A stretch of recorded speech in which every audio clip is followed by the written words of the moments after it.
I would now invite Dr. Nag for her keynote address.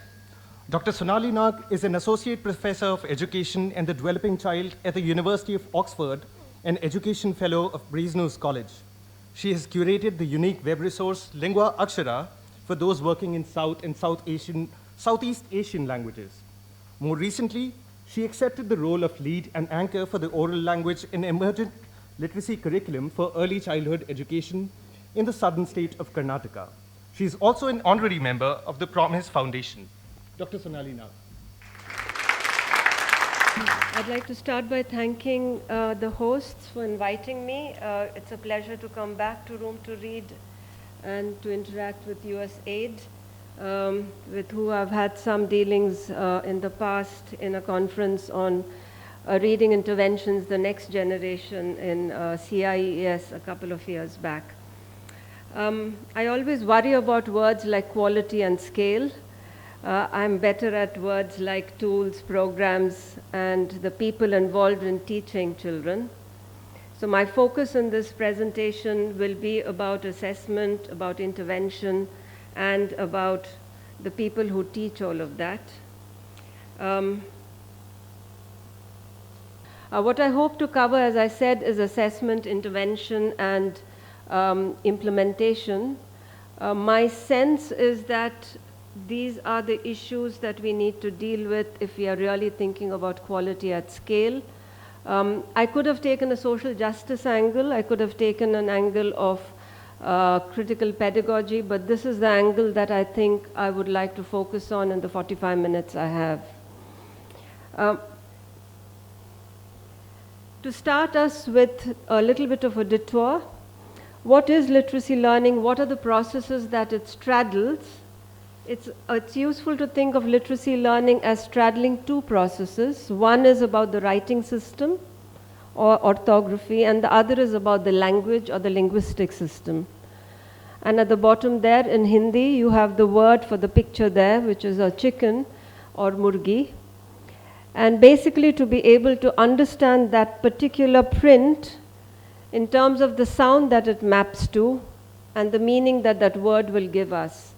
And it's in the interaction of those three domains of the mind, the orthography and its processing, the phonology and its processing, and the words and their semantics, that perhaps are the underpinnings of learning to read. In some of my work, I've argued that these three perhaps have become the primary ways of looking at learning to read because of the kinds of languages in which we've done most of our research. We now know from the research that's been done with Chinese and with Indian languages that maybe we should also put up there visual processing, we should put up there visuomotor processing. So those also, I think, are important foundations to learning to read and write. For India, an important aspect of all our work is with the Indian languages and the scripts of India, and that's really primarily my work in the field of research. And all of these languages that we are working with have a common ancestry, that's the Brahmi ancestry. And here I've taken a few words from Brahmi. I've constructed some words from Brahmi. And you can see over there the Brahmi with the English written next to it in Latin script. And if you see the first akshar there, that's a ra, and with the ra what you will see is nothing on the top of that symbol, but when you come to rima, the next word, you will see a small flick on top. That is the e matra, and this is from a 250 BCE edict, which I was delighted to see when I went yesterday to the National Museum. This is the edict available in the museum. The Brahmi roots are very clear. It's a carved sandstone. So one of the things to keep in mind is whether you're working in Hindi or Gujarati or Bengali or Kannada, all of these have the same architecture and the same representation pattern.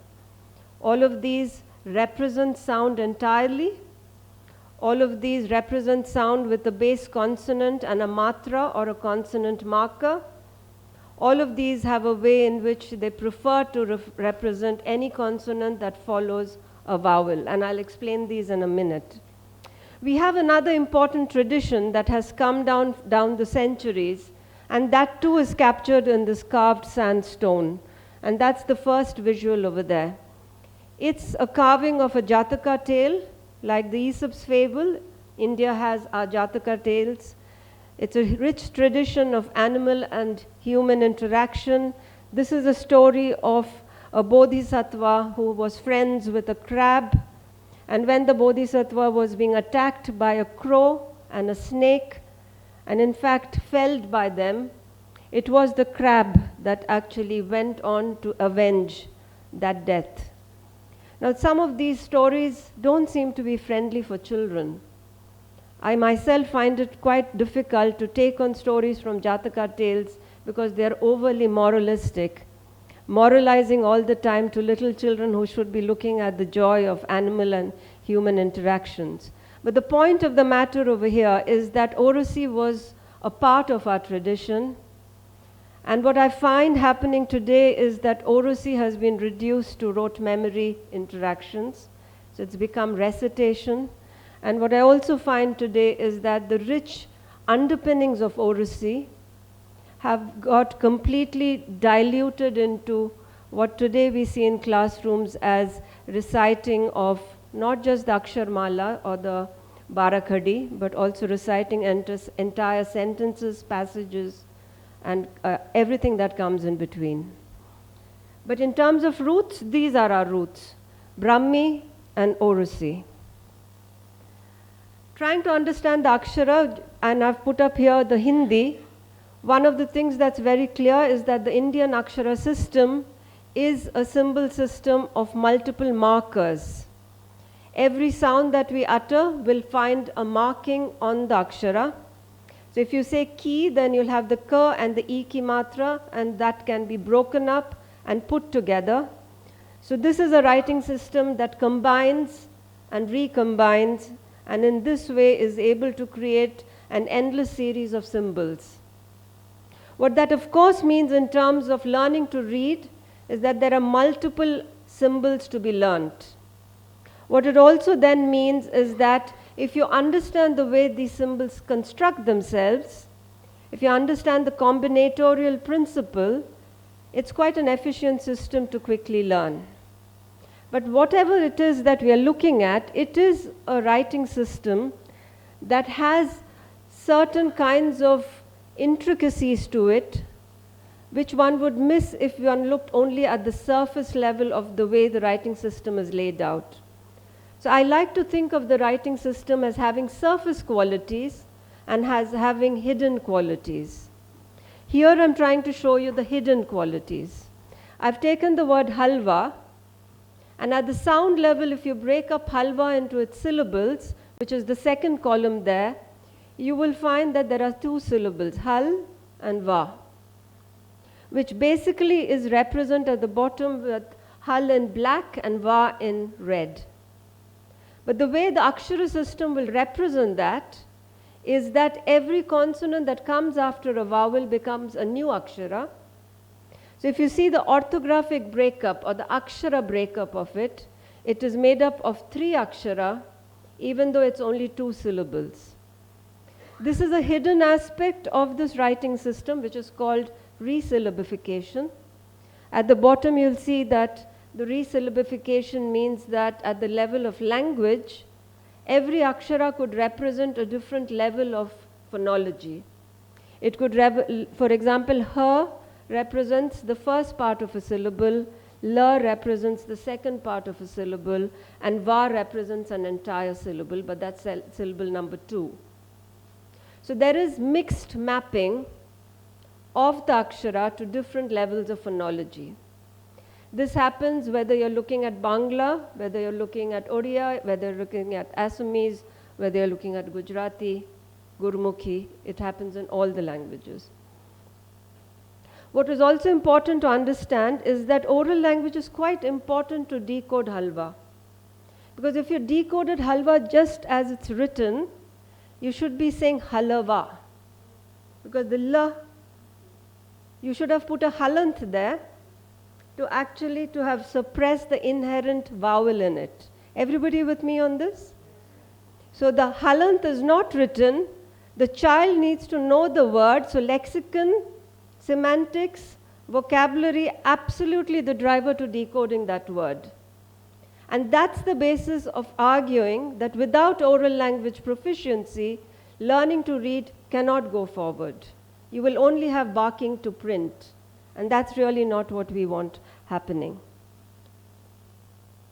So in my theorizing about the learning of Akshara, I think that the way we do it is we start with the entire Akshar system in terms of the Saral Akshar and then the Akshar that we do with the Matra.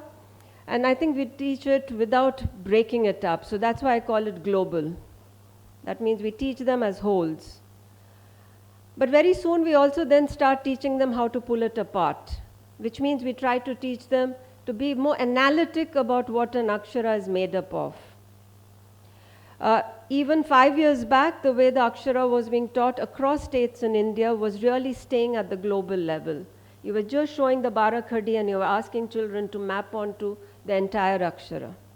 But from the kind of reform I've been looking at, whether it's in Rajasthan or Tamil Nadu or Karnataka or the other states I've worked with, I do find that there are two changes that have come about. These have come about through NGO efforts, NGOs with very different philosophical leanings, but all of them have come to a place where they've decided on two common themes. One, start with the Akshar that is the most frequent.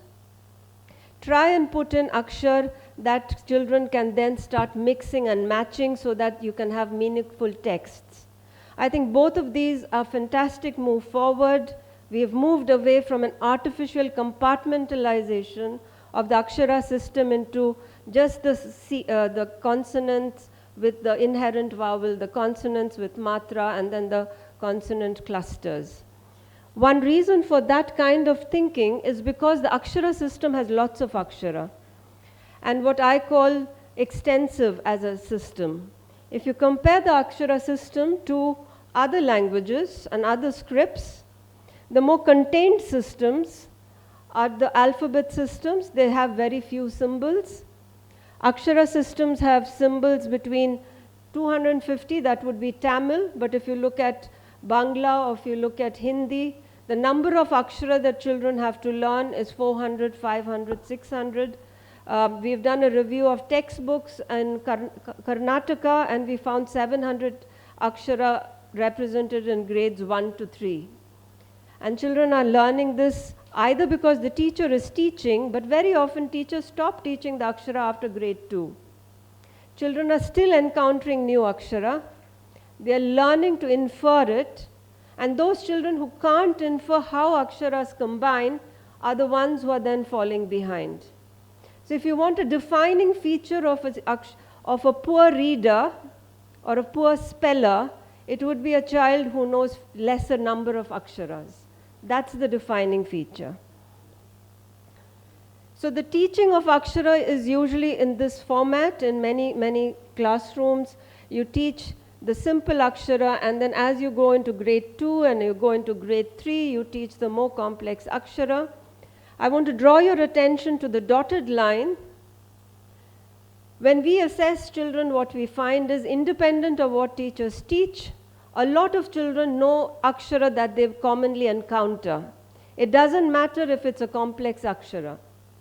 So if it is a word like amma in Kannada, the word ma, the sound ma, ma, a, which is a consonant cluster, very young children will recognize it. So it's really frequency of encounter, usage-based learning that drives Akshara learning, that drives the foundations for literacy learning.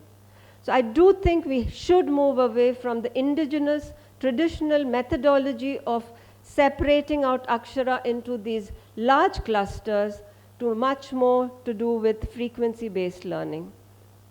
Now coming back to the two different linguistic systems that support Akshara, that support literacy, I did a little bit right now on the orthographic system. I want to focus a bit more on the linguistic system. The reason we need the linguistic system is for multiple purposes. One of them being really that if you have an exception word that you can't deal with using simple decoding skills. You need to have your semantics to kick it off.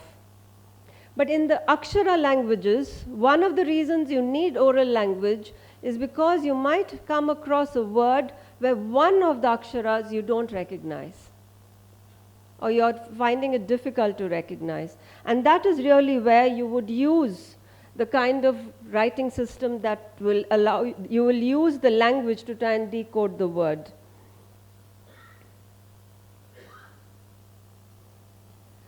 The other reason I think you need the Akshara system, I'm going to use a sentence from Kannada willfully. I know many in this room will not know many of the southern languages. But here is a sentence from Kannada, which really is about a stone that hit the king's head. That's the translation of it. But on top you will see the whole sentence. And what I want you to see is the number of words in the first sentence which has a hyphen. The hyphen is to show that the word is made up of more than one meaningful unit.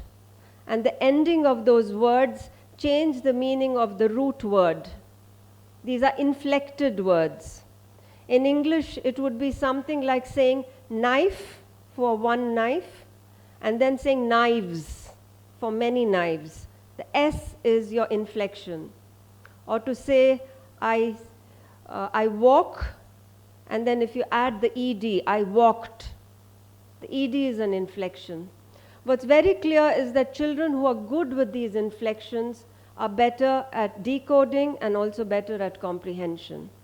It is really these inflections that give meaning on what happens in a sentence. That's another reason why you need oral language, because when you have morphologically dense words, which a lot of Indian languages do, it is their oral language proficiency that will lead to better reading and better writing. So in short, oral language really should go hand in hand in any discussion about literacy. In a multilingual context like ours, that really has to be unpicked and understood, because it improves the speed at which you will acquire, it will reduce the ambiguities that you may encounter in print, it will deepen your meaning making. But most importantly, the role of oral language will be somewhat different depending on the language you are learning to read. The role of oral language, for example, if you have a dialect from Haryana and you're trying to read standard Hindi, there would be the difference of dialect which will interfere with the reading of a word in standard Hindi. I find that all the time with the word halwa. When I ask children to spell halwa, in many dialects it's alva, so the spelling will come back to me as a. I find this also in the south, where dialects will say it as alva. So there is a need to understand that oral language plays different types of support roles in different writing systems, in different scripts in India, and in the different mixes of languages that the child brings to the task of learning to read.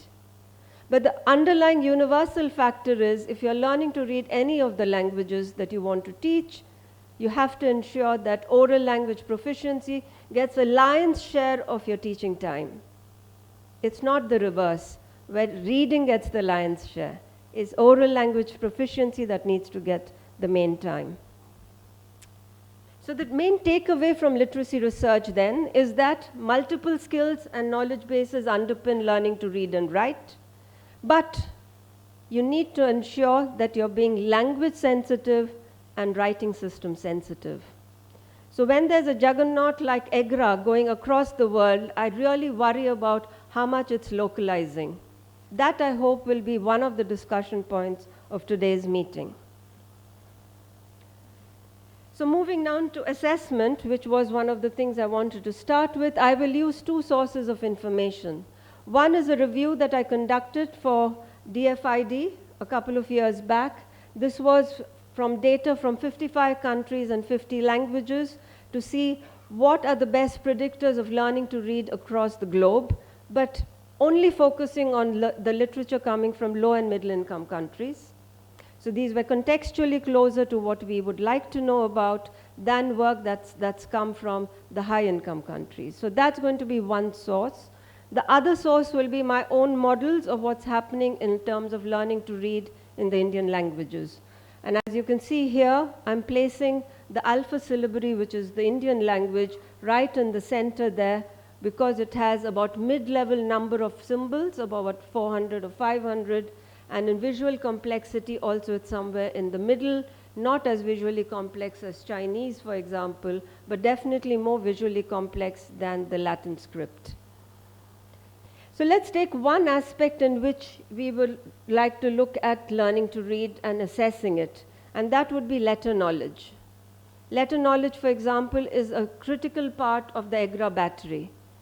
Letter knowledge is a critical part of Pratham's Asar. So letter knowledge is definitely a sensible place where you can start, and I can see most batteries use it. But there is a fundamental assumption on which a lot of letter knowledge tasks have been developed. These tasks have been developed around the letters that are taught in grade 1, which in the contained scripts, which have 26 or 32 letters, are all taught in grade 1. But when we have an extensive writing system, which is what we have in India, you don't complete the teaching of your symbol set in grade 1. Which means if you are trying to look at what kind of symbol knowledge task you want to use, you need to have a better sense of the range to which you can pull that task. Put differently, letter knowledge tasks may not remain valuable predictors of individual differences in learning to read beyond grade 1 or grade 2 in poor teaching environments. But Akshara knowledge tasks can remain valuable predictors of individual differences even up to grade 3, 4, and 5. So that's one basic difference between borrowing things from alphabetic languages into the Akshara languages. A drastic rethink needs to be done about what are the learning demands of the Akshara languages and using quality tools for the Akshara languages. The other point that we need to look at we know that word reading lists are exceptionally good at picking up children who are good readers versus poor readers. They get very high levels of iterator reliability. They are very good in predicting. They are pretty stable measures, which is not surprising then that they feature in almost all batteries of tests. What features less is spelling. Although it's just as predictive, the correlation between a word reading task and a spelling task is typically quite high. The point is that a spelling task can be given as a group task. It's actually more cost effective, but it has not cottoned on. So I would make an appeal that for all of us here who also have to deal with the budgetary constraints of assessment at scale, we must look at group level testing. We must look at what we can learn by having everything happening in groups. One of the innovations of Indian classrooms is the success we can show with large group teaching. I know that there is a push for smaller groups as quality indicators, but it is not a reality when you don't have the budgets. I think we need innovation for things in groups. So for Indian languages, of course, then we need to think about what kinds of words should go into these tasks. Are these words that we borrow from the textbooks? Can we have a more principled way in which we do our gradation? I would argue that we should do our gradation depending on the mapping principle of the words we use. For example, when you look at murgi and you look at halwa, there are different mapping principles that children have to apply. Can you try and guess what would be the spelling mistake if you gave the word murgi? What can go wrong? They will write the full ra. Can you guess what will go wrong when we say halwa? How will they read it? Yeah, so can you see what's going on? So these are the kinds of words that we need to bring in, and therefore I would appeal that what we need to do in test development for Indian languages is a psycholinguistic framework that addresses it. Because then we are looking at the language and the writing system mapping and then looking at what happens from there. So pulling it all together, let's innovate and not replicate. I would ask that our quality assessment at scale is not just about robust metrics. We should chase that, of course. I would ask that our quality assessment at scale is to inform our teaching and learning, not just monitoring of the school system. I think too much of assessment in India today is just about knowing which schools and which districts are delivering and which are not. We need teacher toolkits more than what assessments are doing right now. And I do think we need tests that are value for money. We've moved too much into one-on-one testing, which is great, but that should be left with the teacher. At-scale testing needs to look at group testing, if you can develop the right tasks. So what that means really is, what does all this kind of intervention inputs of this type that I am researching, of the type that all of you are developing, what does it mean for implementation? I think what it means for implementation is who we should be training. I don't think the learning crisis in India is about children at all.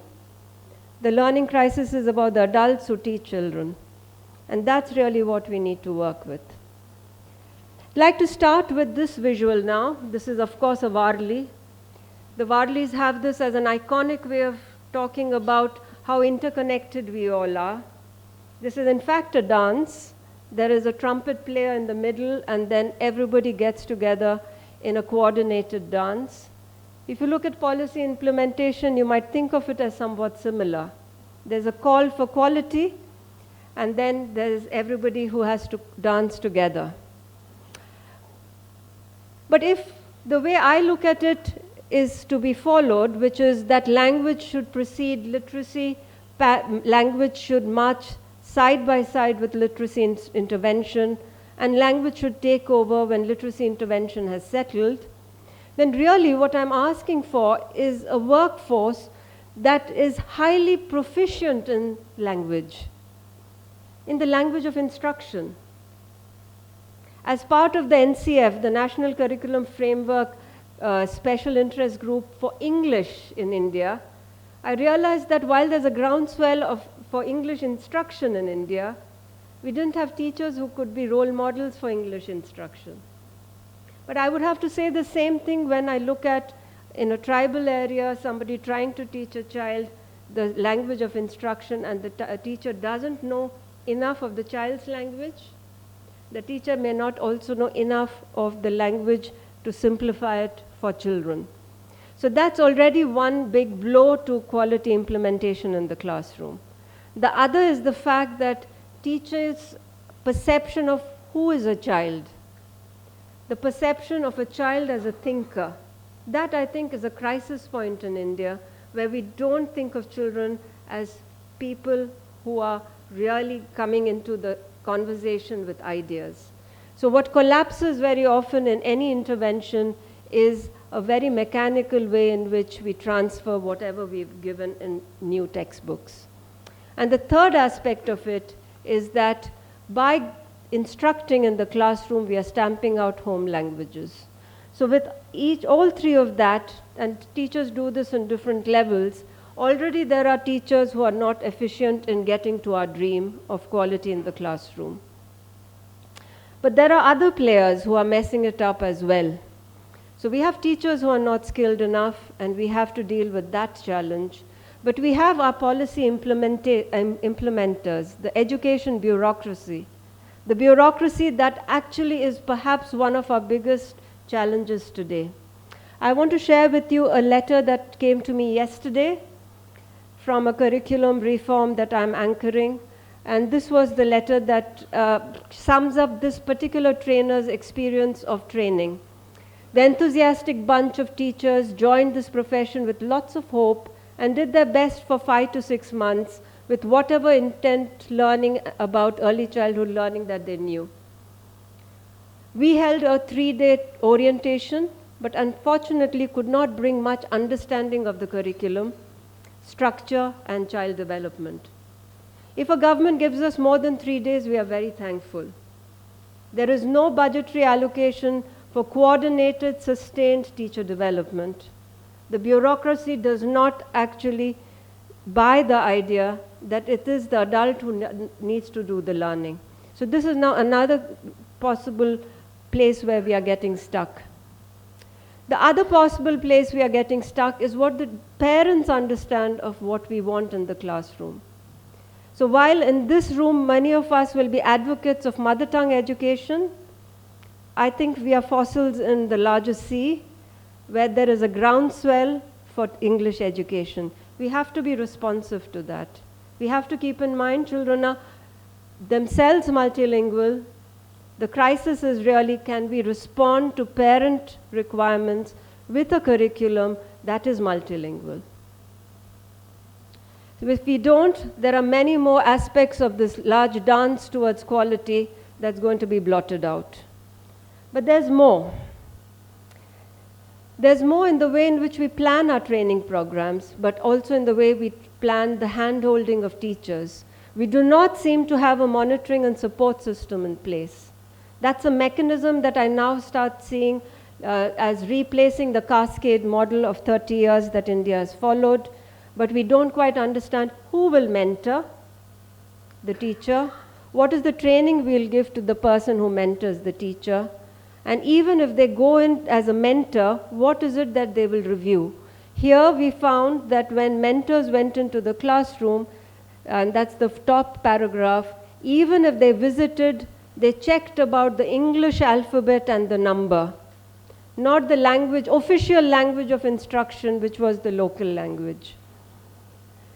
The other aspect is that all of our training programs are usually a salad of resource persons who have not interacted with each other.